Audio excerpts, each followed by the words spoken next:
one Old Testament prophecy foretold that the Messiah's birth would be associated with a genocide event.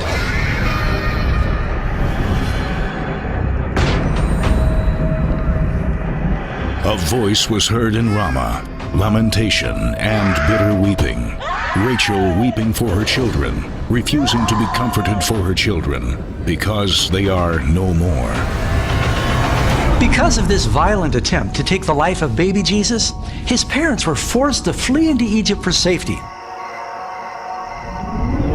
When he arose, he took the young child and his mother by night, and departed for Egypt, and was there until the death of Herod, that it might be fulfilled which was spoken by the Lord through the prophet, saying, Out of Egypt I called my son. And this was like the Jewish nation. They had gone into Egypt, and now they were to be called out of Egypt. And Jesus goes into Egypt, into exile, and then he's called out of exile. Without a doubt, some of the most amazing prophecies concerning Christ are the ones found in the book of Isaiah that precisely highlight the details of his ministry. These prophecies pointed to what Jesus actually did. He brought hope, he brought healing, he was a light to the Gentiles. He was somebody who was able to restore the blind, who was able to release people from prison. And he quotes from another passage in Isaiah 35, about the healing of the blind and the lame, and he says, now watch. And then he goes on and continues what he had been doing, healing the blind and the lame. He's undoing those curses from breaking the covenant, and he's going to restore them so that they will experience God's grace once more.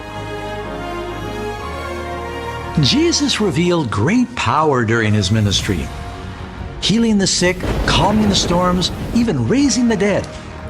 Yet the Bible writers predicted and documented that in spite of his incredible power and authority, he would still be a meek and a humble servant, a worthy role model. For example, in Zechariah 9, verse 9, we read, Rejoice greatly, O daughter of Zion. Shout in triumph, O daughter of Jerusalem. Behold, your king is coming to you.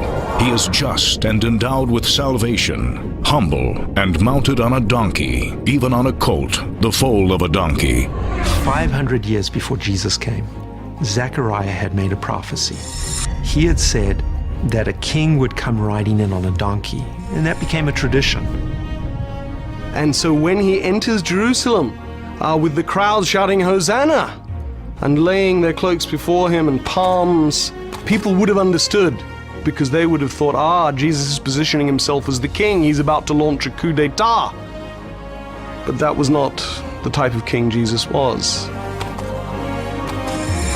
Jesus seems to have chosen to ride on the donkey to declare that he was a king before he went to the cross.